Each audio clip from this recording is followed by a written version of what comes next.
حلية الشيخ الله أكو بركايو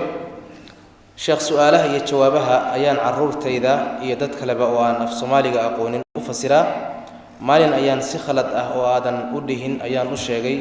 marka waxaan u maleynayay inaan dambi ka galay waxaan ka codsanayaa Sheekh Xafis intaas waa codsi su'aasheedu marka waa tan su'aasheedu waxay tahay oo da'deedu tahay 47 sano iyo wixii ka weyn meesha uu doono ma u safri karaa mahram la'aan midda hada tafsiirka aad khaladay hadii aadan u qastin insha Allah ta'ala lagu qaban maayo adiga Ilaahay adiga iyo muxuu ahay anaga Allah inoo wada saamaxo midda labaad haweenka loo diiday mahram la'aan inay safraan lama kala qaadin midda da'da midda dhalinyarada ah midda quruxsan midaan quruxsanayn nusuustu ma kala qaadin xadiidka nabigeena sallallahu alayhi wasallam umum buu ku yimido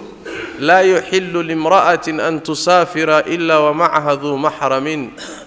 haweeneyda uma banaana macduna noqoto inay safarto إلا إني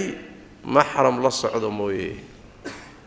صيغة واحد كم من صيغ العموم بكم تهاي الضمر كلا ما كلا قاعد سيدا درادي هدي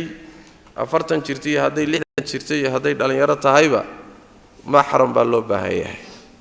سكليت وحويا وحل إلى هذا لكل ساقطة لاقط يا مت كستور عضي مت قاتاجرة يا midda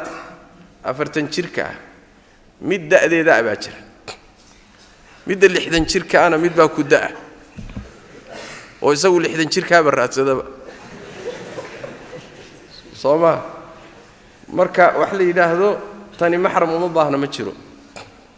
dumar oo dhan baa nabigu sheegay salawaatu rabbi wa salaam alayhi mahram kaasina maqaasid badan iyo faa'iido sharciya ku jirta iyo maslaxa sharciya wallahu a'lam